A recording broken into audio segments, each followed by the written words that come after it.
ficou assinalada pelo início dos grandes debates sobre as eleições autárquicas, passou quase despercebido o crescendo do diferendo entre Portugal e a Comissão Europeia relativamente à guerra dos porcos. De aluno exemplar da Europa, Portugal passou a réu no Tribunal de Justiça da Comunidade. Mais de 2 milhões de portugueses dependem diretamente da agricultura. O espaço rural português integra 90% do território e mais de 40% da população. Os preços reais dos produtos agrícolas sofreram uma quebra de mais de 25% entre 1990 e 1992.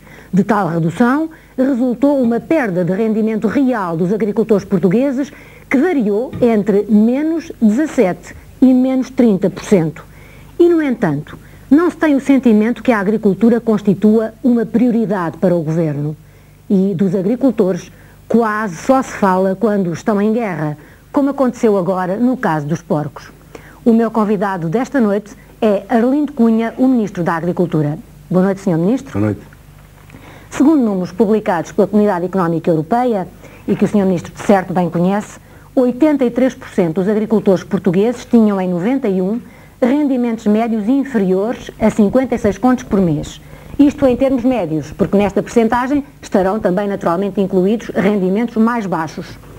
Eu gostava de lhe perguntar se acha que as centenas de milhares de famílias portuguesas, dos agricultores portugueses, que já têm os mais baixos níveis de rendimento médio nacional, podem suportar diminuições de rendimento da ordem dos 30%, como se verificou em alguns casos.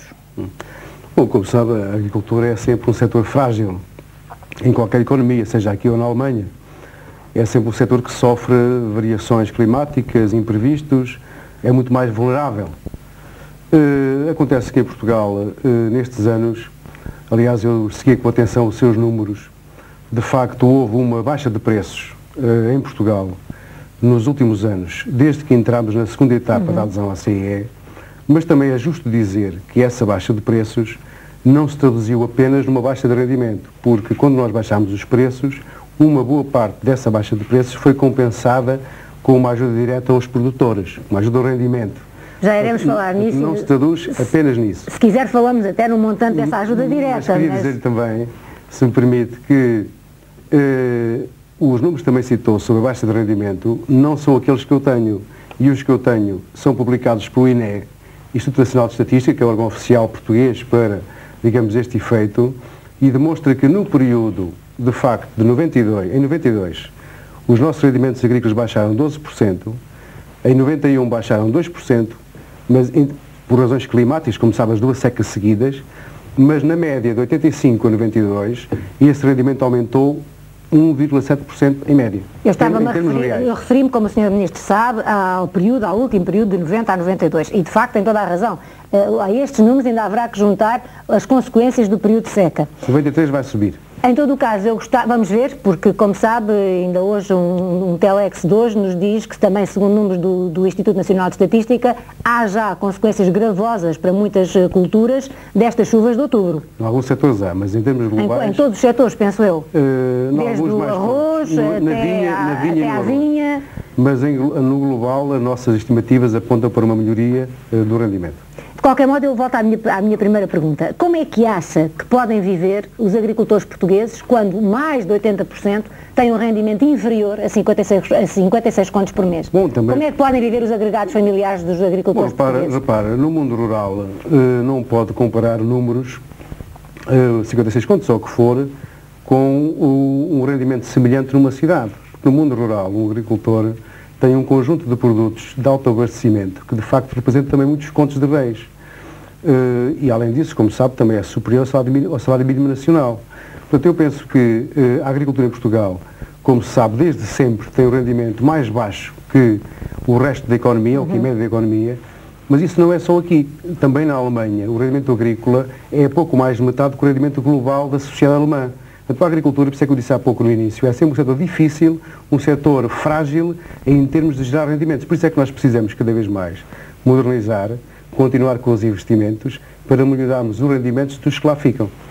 para modernizar muitos dos nossos agricultores justamente se endividaram e isso faz com que deste rendimento de 56 contos, se não tem que sair grande parte do dinheiro da comida, tenha que sair muito dinheiro para os bancos. Mas se me permite, já lá iremos. Eu só gostava de perguntar o que é que acha que aconteceria se noutros setores da sociedade portuguesa, estou a pensar por exemplo na administração pública, nos funcionários públicos, se tivesse havido diminuições do poder de compra tão grandes como aconteceu com os agricultores nos últimos 2 anos. Eu acabei de dizer os seus números não são iguais, mas oficiais que mostram que no período de 85 a 92... Vamos para o período de 90 a 92, se me permite. O rendimento real, em média anual, cresceu 2%, 1,7%.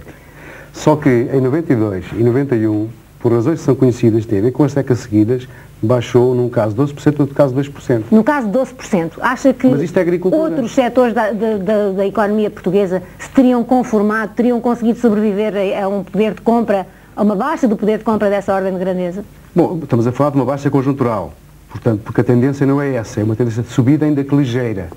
Agora, é evidente, também sabe, por essas razões, digamos, do mundo rural, a capacidade de resistir é muito maior. A gente do meio rural tem, de facto, um conjunto de fornecimentos de bens alimentares e de outros bens que não tem um citadino. Portanto, tem uma posição de muito mais independência, muito mais capacidade de resistir do que quem vive na cidade. Penso que isso é importante. Agora, obviamente, com isto não digo que no nosso mundo, na nossa agricultura, de facto, há situações difíceis e que 2 anos de seca, de facto, dificultaram bastante. Deixe-me só dizer... Mas no passado foi muito pior. Deixe-me só dizer, para que não se pense que os meus números são da minha cabeça, que estes números me foram confirmados quer pela CAP, pela Confederação dos Agricultores de Portugal, quer por um grupo de técnicos muito qualificados do Instituto Nacional de Agronomia. E os meus são do INE, que é o órgão oficial das estatísticas. Há aqui, de facto, alguma diferença, não é assim tão grande, porque, de qualquer modo, eu refiro que a média da baixa do poder de compra nos 2 últimos anos é de 15% ao ano. O Sr. Ministro diz que em 91 foi de 12%. Não estamos em números tão diferentes como isso. Mas, Sr. Ministro, como disse, como acabou de confirmar, de facto, grande parte dos nossos agricultores está em grande dificuldade. E como sabe, o que está em causa hoje em dia é a sobrevivência da grande maioria das explorações agrícolas portuguesas. Gostava agora de falar do Plano de Desenvolvimento Regional, sem querer entrar em termos muito técnicos. Todos nós sabemos que há um Plano de Desenvolvimento Regional do Governo para os próximos 5 anos e que o Governo considera esse plano como a última grande oportunidade para assegurar a modernização da economia portuguesa. Ora, esse plano significa uma entrada de fundos comunitários que é um acréscimo de 75%, grosso modo, relativamente ao período do anterior quadro comunitário de apoio. Há, portanto, não é uma duplicação, mas quase um aumento muito significativo de 75% em relação a esses fundos. Sendo a agricultura o setor mais atrasado da economia, parece-lhe normal que os apoios financeiros previstos no PDR para a economia correspondam apenas